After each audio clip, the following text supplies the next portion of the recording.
আর যারা গা বাঁচাতে, পিঠ বাঁচাতে বালিশ চাটার গ্রুপে যাচ্ছেন, এদেরকে তৃণমূল বলবেন না, বলবেন বালিশ চাটা। খালি বিসি বললেই হবে।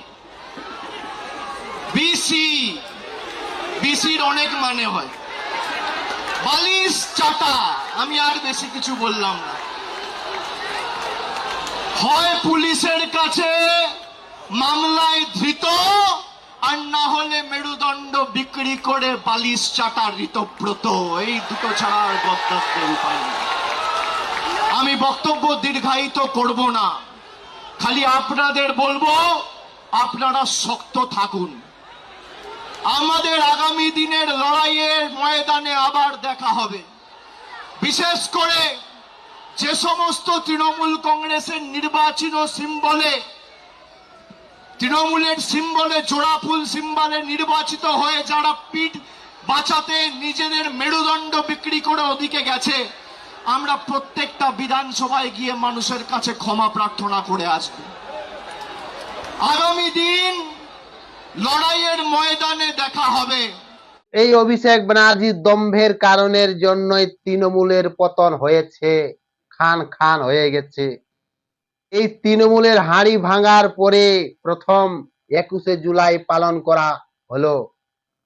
অভিষেক ব্যানার্জির দম্ভের, অহংকারের এই এর ভাষার জন্যই তৃণমূল খান খান হয়ে গেছে। তবুও তার মুখের অহংকার, দম্ভ কমেনি। এ কোন হরিদাস পাল এত বড় বড় কথা বলেন? কার দমে? এর কারণের জন্যই তৃণমূল শেষ। এর কারণের জন্যই তৃণমূল ভেঙে ছারখার হয়ে গেছে। 60 জন বিধায়করা চলে গেছে, 20 জন সাংসদরা চলে গেছে। এর কারণের জন্যই তৃণমূলের পতনের কারণ হচ্ছে এই অভিষেক ব্যানার্জি। এই বিষয়ে মদন মিত্র কি বলেছেন শুনুন। এটা ঠিক, ডায়মন্ড হারবারে চমকেছিস, এটা ঠিক। হিংসেতে স্বাস্থ্য সাথীকে লুটতে গিয়ে সেবাশ্রয় করেছিস, এটা জেনে রাখ। তোর চমকানিতে সিপিএম চমকাতে পারে, তোর চমকানিতে দুটো তৃণমূলের ভালো কর্মী, গ্রামের কর্মী চমকাতে পারে, কিন্তু আজকের এই যে মহতী জনসভা, এই সভাকে চমকাবার ক্ষমতা তোর নেই। এই মঞ্চ থেকে ও 1 ঘন্টা সময় দিয়েছে, আমি 2 ঘন্টা সময় দিয়ে গেলাম। 2 ঘন্টার মধ্যে তুই এসে এই জনসভায় এসে বল, আমি আমার অন্যায় স্বীকার করছি, আমার জন্য এই গোটা পার্টিটা শেষ হয়ে গেছে। প্রকাশ্য সমাবেশে আমি ক্ষমা চেয়ে বলছি। মদন মিত্র পরিষ্কার বলে দিলেন যে ধমকানো চমকানো অতি সহজ নয়। আপনার অভিষেক ব্যানার্জির কথায় তৃণমূল কর্মীরা চমকাতে পারে, কিন্তু এই মদন মিত্র, ঋতুব্রত পন্থী তৃণমূল কেউ চমকাবে না। এই অভিষেক ব্যানার্জির জন্যই তৃণমূলের পতন হয়েছে।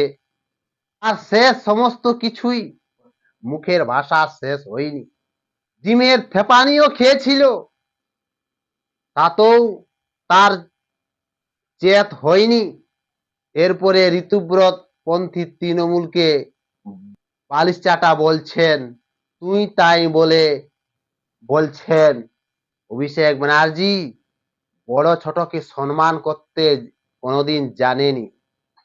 মালটার এখনো কিন্তু অহংকার যায়নি। সব শেষ হয়ে গেছে, কিন্তু অহংকার যায়নি।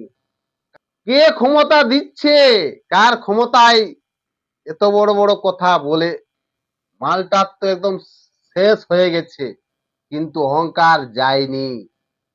কালীঘাট তৃণমূলের কথা অনুযায়ী চললেই সব ঠিক। কালীঘাট তৃণমূল থেকে ছাড়া হলেই বালিশ চাটা হয়ে গেলেন।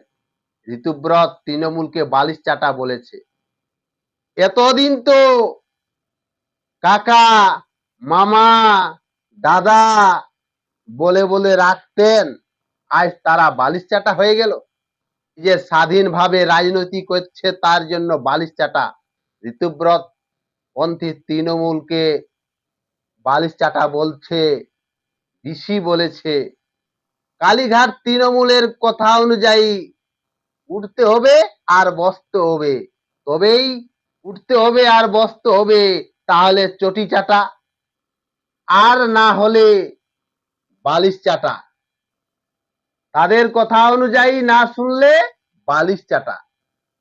তাদের কথায় উঠতে হবে, বসতে হবে, বড় বড় কথা বলতে হবে, রাষ্ট্রবিরোধী কথা বলতে হবে, স্বরাষ্ট্রমন্ত্রীকে মোদিজিকে আক্রমণ করতে হবে। এই মানুষটাই তো সারা পশ্চিমবঙ্গ জ্বালিয়ে বেড়াতো, উস্কানি দিত। একের পর এক এফআইআরও হয়েছে, তবুও মালটার দম্ভ অহংকার শেষ হয়নি। এ মালটাকে শায়েস্ত করবে বাংলার জনতা জনার্দন। বাংলার 11 কোটি মানুষ এই মালটাকে শায়েস্ত করবে বাংলার জনতা জনার্দন। একবার তো ডিমের থেপানি খেয়েছে, কিন্তু মালটা একা সহজে ঘর থেকে বার হয়নি। একবার ডিমের থেতানি খেয়েছে। বাংলার মানুষের অনেক প্রশ্ন আছে এই অভিষেক ব্যানার্জিকে নিয়ে। 15 বছর পশ্চিমবঙ্গকে লুট করেছে, শোষণ করেছে, আর নিজে কোটি কোটি টাকার সম্পত্তির মালিক হয়েছে, অনেক ফ্ল্যাট বানিয়েছে। কোথা থেকে এলো সেই টাকা? আবার চোখের ডাক্তারের জন্য লন্ডনে যেত, কোথা থেকে আসতো সেই টাকা? সেই পশ্চিমবঙ্গের মানুষ এ মালটাকে খুঁজে বেড়াচ্ছে। এ মালটা কোথায় যাচ্ছে, কি করছে, এ মালটাকে সঠিক জবাব দেবে বাংলার জনতা জনার্দন। মালটাকে জবাব দিয়ে দিয়েছে অলরেডি। এই মালটার জন্যই পশ্চিমবঙ্গে তৃণমূলের সর্বনাশ হয়েছে। এই মালটায় পশ্চিমবঙ্গ জ্বালিয়ে বেড়াতো, উস্কানি দিত। এবার পশ্চিমবঙ্গে মানুষ এ মালটাকে খুঁজে বেড়াচ্ছে, কোথায় যাচ্ছে, কি করছে, কার দম্ভে, কার সহায়তায় এত বড় বড় কথা বলে। এ মালটার শেষ বিচার করবে পশ্চিমবঙ্গের মানুষ। হাইকোর্টেও বিদেশে ভ্রমণের অনুমতি দেয়নি, কারণ এর মালটার বিচার হবে, তারপরেই হাইকোর্টে বিদেশে ভ্রমণের অনুমতি দেবে, না হলে দেবে না। হাইকোর্টও জেনে গেছে যে মালটা 2 নাম্বারি মাল। এ মালটা সারা পশ্চিমবঙ্গ জ্বালিয়ে বেড়াতো। এই মালটাকে শায়েস্তা করবে পশ্চিমবঙ্গের জনতা জনার্দন। আজ ক্ষমতা হারিয়ে গেছে, শূন্য হয়ে গেছে ক্ষমতা। একের পর এক এফআইআর হয়েছে, ডিমের থেপানিও খেয়েছে, কিন্তু তবুও তার চেত হয়নি। মুখের ভাষা, মুখের দম্ভ, অহংকার কমেনি। বিধানসভায় গোহারা হেরেছে, তবুও তার মুখের ভাষা আর কমেনি। এর অহংকার, দম্ভ, তৃণমূলের পতন হয়েছে, খান খান হয়ে গেছে। তৃণমূল শেষ হবার মূল কারণ হচ্ছে এই অভিষেক ব্যানার্জি। এ যদি 2026 বিধানসভায় জিততো, এরা কত বিজেপি পার্টি অফিস ভাঙচুর করতেন, কত মা বোনের কোল খালি করে দিতেন।